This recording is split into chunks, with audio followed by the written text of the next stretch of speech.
Psalms 96:14 asks, "Who will rise up for me against the wicked? Who will take a stand for me against evildoers?" Nigeria is facing one of the gravest religious freedom crises in the world. As the former chairman of the House Foreign Affairs Committee on Africa, I have visited and have seen firsthand the direness of the conditions in what is now the deadliest place on earth to be a Christian. They are targeted, displaced, and killed simply for their faith. The ancient plea, "Is there no help for the widow's son?" still echoes today. Since 2019, nearly 17,000 Christians have been killed. In the first 7 months of this year alone, hundreds more were murdered. On June 13th, during the Yellowater massacre, more than 280 Christians were slaughtered in a single day. These are not isolated tragedies, but a sustained pattern of religiously motivated violence, often ignored or even enabled by the Nigerian government.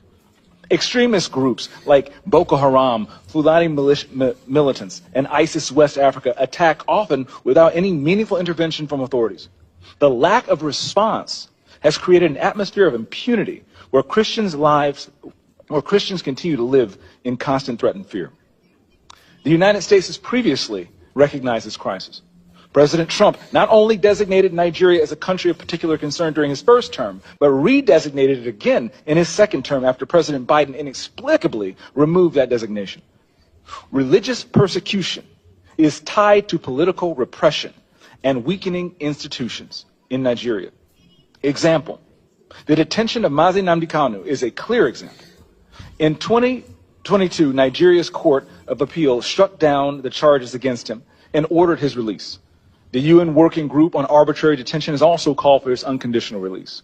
Yet he remains in solitary confinement, in deteriorating health, and recently had to represent himself in court. Nigeria has signaled that the law is optional and targeting Christians is fair game.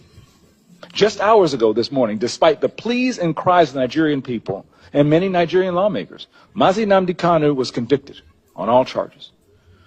For fiscal year 2025, the U.S. has requested nearly $8 billion for sub-Saharan Africa. But when Americans see political prisoners, judicial defiance, and the slaughter of Christians, they understandably ask as they meet their own struggles, why should our tax dollars support governments that refuse to protect their own people? Is our aid aiding a genocide? Nigeria is a nation of tremendous potential, but that potential is being choked out by violent persecution of its Christian population. No country can build a stable future where churches are burned, believers are killed, and communities live in fear. The United States must stay engaged, and Nigeria must change course now.